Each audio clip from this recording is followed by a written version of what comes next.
क्या होने वाला था अधीश के साथ अब? गलियारे में तो सिर्फ अमित की यादें थीं। इस स्फटिक पत्थर या उससे जुड़ी कोई भी चीज वहां नहीं थी। लेकिन क्या अधीश को अपना लक्ष्य याद भी था?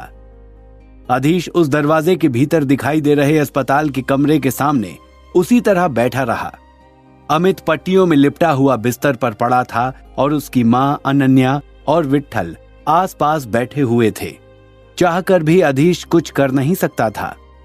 उसी तरह वो न जाने कब तक बैठा रहा, अमित को एकटक देखता हुआ। बार बार वो एक ही याद उस कमरे में दोहराई जा रही थी। हे ईश्वर, क्या होगा इस लड़के का भविष्य?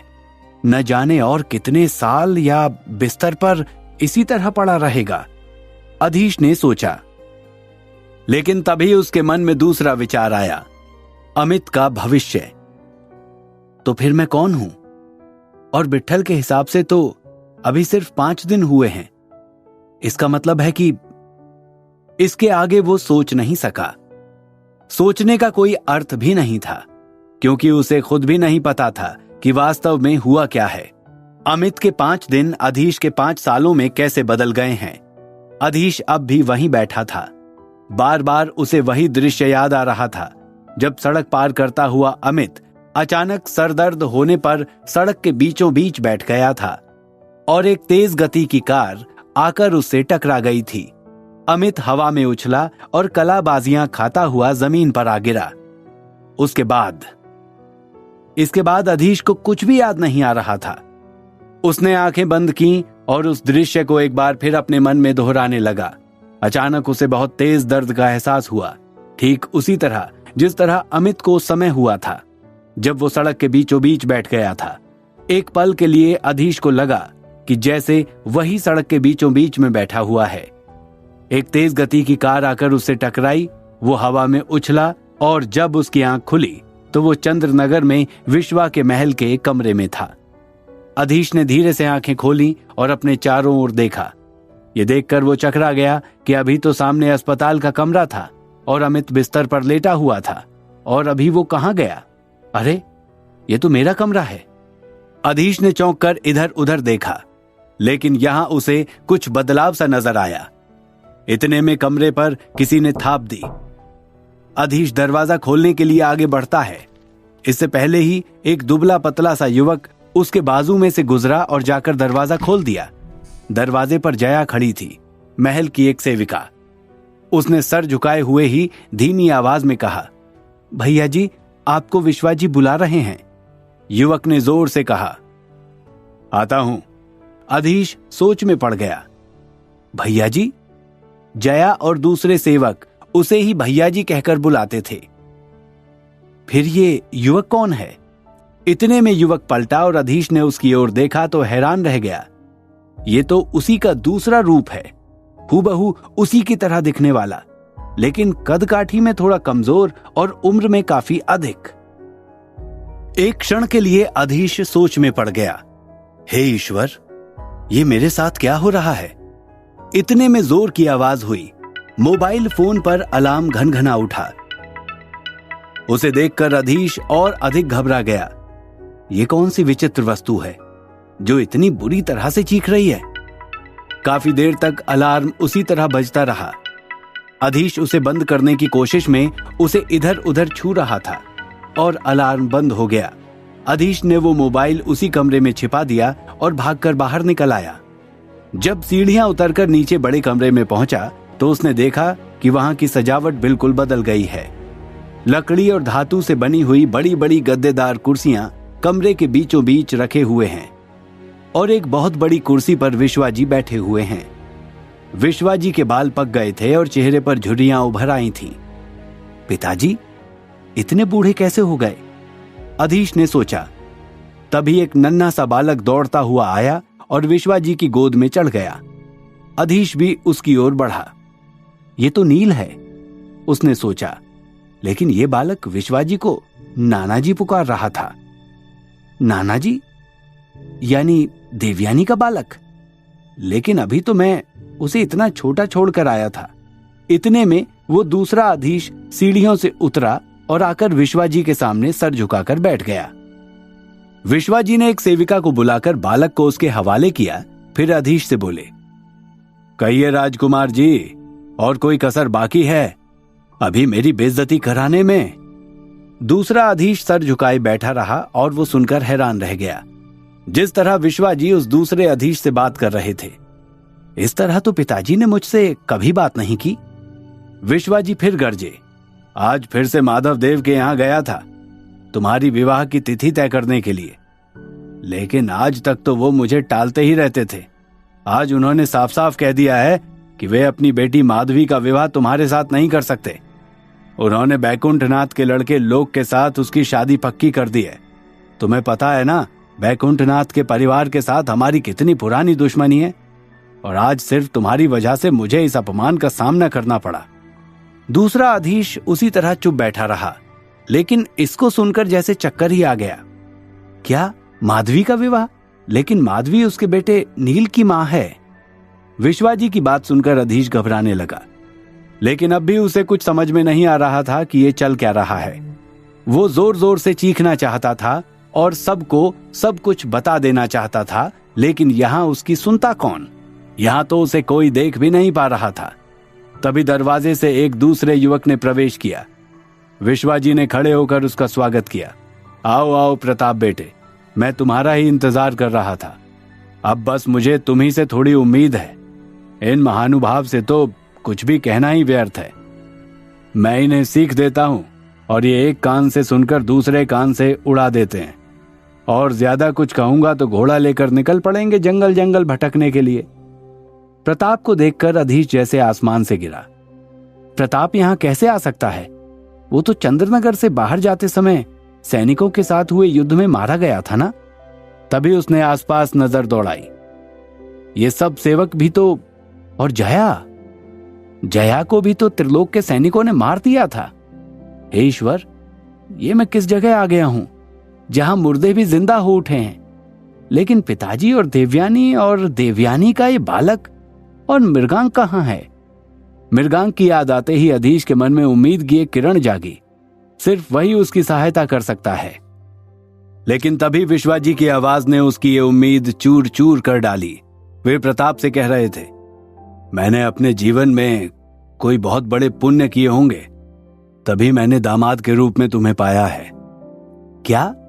क्या देवयानी की शादी प्रताप से हुई है? लेकिन उसका विवाह तो मैंने खुद मृगांक के साथ कराया था। अब मैं क्या करूं? मृगांक को कहां खोजूं? अधीश सोच रहा था। इतने में फिर उसे घंटियां बजने की आवाज सुनाई दी। वो अपने कमरे की ओर भागा और मोबाइल फोन को खोजकर उसे ध्यान से देखने लगा। अलार्म के साथ जिसकी स्क्रीन पर एक शब्द चमक रहा था, इल्यूजन। अधीश पूरा ध्यान लगाकर उसे पढ़ने की कोशिश करने लगा। यह तो किसी और भाषा का शब्द लगता है, उसने सोचा। जैसे ही उसने स्क्रीन को छुआ, अलार्म बंद हो गया। उसने चुपचाप मोबाइल को अपने बटुए में रख लिया और कमरे से बाहर आकर घर से भी बाहर निकल आया। महल से बाहर आते ही उसके कदम अपने आप अधिपति कैलाश के भवन की ओर बढ़ने लगे। अधिपति का भवन मंदिर के परिसर में स्थित था। अधीश ध्यान से अपने चारों तरफ देखते हुए जा रहा था। उसे लग रहा था जैसे सारा नगर ही बदल गया हो, सब कुछ नया और अलग। जब वो मंदिर पहुंचा तो उसके बड़े से मैदान में बहुत से छात्र अभ्यास कर रहे थे और अधिपति कैलाश हमेशा की तरह उन्हें निर्देश दे रहे थे। पाणिक वही उनके साथ खड़ा हुआ था। ये देखकर अधीश को बहुत अच्छा लगा कि कम से कम यहां तो सब कुछ पहले की तरह ही है। यहां तक कि अधिपति कैलाश भी उसे बहुत अधिक बूढ़े नहीं लगे, जैसे विश्वाजी लग रहे थे। अधीश आगे बढ़ा। वो अधिपति से मिलना और उनसे बात करना चाहता था। तभी उसके बगल से दो लोग गुजरे। उसने ध्यान से देखा, ये तो विभूति और जयंत हैं। ये दोनों, ये तो मुझे जानते होंगे, अधीश ने सोचा। उसने जोर से आवाज लगाई, विभूति, जयंत। लेकिन दोनों में से किसी ने भी पलटकर तक नहीं देखा, जैसे उन्होंने उसकी आवाज सुनी ही ना हो। अधीश निराश हो गया। ये सब क्या हो रहा है? कोई मुझे देखता क्यों नहीं? कोई मेरी बात क्यों नहीं सुनता? ये मैं कहां आ गया हूं? अधीश ने सोचा और जाकर मैदान के कोने में बने हुए एक चबूतरे पर जाकर बैठ गया। तभी अलार्म की घंटी फिर से घनघना उठी। अब तक अधीश समझ चुका था कि मोबाइल फोन की स्क्रीन पर एक निश्चित जगह पर छूने से वो घंटी बंद हो जाती है। उसने अलार्म बंद किया और मोबाइल को जेब में रख लिया। फिर बैठे बैठे कुछ सोचने लगा। ये कैसी जगह है, कैसा समय है ये, मैं तो यहां हूं, फिर वो दूसरा अधीश। इतने में किसी ने जोर से आवाज लगाई और अधीश के विचारों का क्रम टूट गया। पाणिक एक सेवक से कह रहा था, पूरे मैदान की सफाई कर दो और इस चबूतरे को भी धो दो। कल बसंत पंचमी का उत्सव है और मंदिर का कोना कोना स्फटिक की तरह साफ हो जाना चाहिए। सेवक ने हंसकर जवाब दिया, अब हजारों साल पुराना लाल पत्थर का बना हुआ ये मंदिर स्फटिक की तरह कैसे साफ हो सकता है? पाणिक भी उसकी बात सुनकर मुस्कुराए बिना ना रह सका और बोला, बस अपना काम मन लगाकर करो, बाकी सब अपने आप हो जाएगा। मेहनत से काम करोगे, ध्यान से काम करोगे तो लाल पत्थर भी स्फटिक की तरह चमकेगा, समझे? अचानक अधीश जैसे नींद से जागा। क्या कह रहा था पाणिक? और एक शब्द ने तो जैसे उसके दिमाग को हिलाकर रख दिया था, स्फटिक। फिर उसने आगे याद किया, स्फटिक की तरह साफ हो जाना चाहिए, ध्यान से काम करो। पाणिक के ये शब्द उसके दिमाग में बार बार गूंजने लगे और थोड़ी ही देर में उसे सब याद आ गया। वो यहां स्फटिक पत्थर ही तो ढूंढने आया है। ये जगह, ये लोग वास्तविक नहीं है, ये सब उसके मन का भ्रम है। वो भ्रम निर्वात में फंसा हुआ है और बाहर उसके गुरु सूर्यभान उसका इंतजार कर रहे हैं। अनायास ही उसका ध्यान जेब में रखे हुए मोबाइल फोन पर गया। उसने झट से मोबाइल निकाला और जल्दी जल्दी सारे नोट्स पढ़ लिए। अब तक उसे अमित का जीवन और भ्रम निर्वात में बिताए पहले 24 घंटे भी याद आ चुके थे। अधीश ने नोट्स में लिखना शुरू किया, लेकिन इस अजीब जगह के बारे में क्या लिखा जाना चाहिए वो समझ नहीं पा रहा था। उसने आंखें बंद कर लीं और गहरे ध्यान में डूब गया। जब आंखें खोली तो स्थिति कुछ कुछ साफ थी। मैंने अमित के जीवन का भूतकाल देखा और अब मैं अधीश की संभावना देख रहा हूं। ये जगह जहां सब कुछ बदला बदला सा लग रहा है, जहां समय बहुत आगे बढ़ चुका है। उसके पिताजी बूढ़े हो चुके हैं, ये सत्य नहीं है, ना ही भविष्य है। ये तो बस उस पुराने अधीश की एक संभावना है। लेकिन अगर ये संभावना सच हो गई होती तो? अधीश ने सोचा। लेकिन दूसरी ओर वो नवयुवक अमित, वो जो न जीवित है न मृत, उसका क्या? और फिर जो विट्ठल ने कहा था 5 दिन ही हुए हैं, यदि उसके 5 दिन मेरे 5 सालों में बदले हैं, कब तक ये सब चलता रहेगा? फिर जो वास्तव में हुआ वो सब क्या था? माना कि ये भ्रम है, लेकिन अमित के साथ जो दुर्घटना हुई थी वो तो वास्तविक ही थी। उसका क्या दोष था? और फिर मैं कौन हूं, अमित या अधीश? अमित का भविष्य या अधीश की संभावना? मेरा अपना कोई अस्तित्व भी है या नहीं? अधीश इन्हीं सवालों में उलझा हुआ था। उसके दिमाग में सवालों का बवंडर उठ रहा था। लेकिन सबसे महत्वपूर्ण जो बात थी वो कहीं भूल न जाए। तभी अधीश अपनी जगह से उठा और मंदिर की ओर बढ़ने लगा। वो सोच रहा था, इस सब को याद रखने के लिए मोबाइल फोन के अलावा भी मुझे कुछ चाहिए होगा। मंदिर में कहीं ना कहीं तो स्फटिक पत्थर का काम हुआ होगा। यदि मैं स्फटिक का एक छोटा सा टुकड़ा भी अपने पास रख लेता हूं तो वो मुझे हमेशा मेरे लक्ष्य की याद दिलाता रहेगा। लेकिन अधीश का दुर्भाग्य कि मंदिर में कहीं भी स्फटिक पत्थर का कोई काम नहीं था। सिर्फ और सिर्फ लाल पत्थर से ही सारे भवन बने हुए थे। फिर अधीश ने कुछ सोचकर लाल पत्थर का एक छोटा सा टुकड़ा जमीन से उठाकर अपनी जेब में डाल लिया।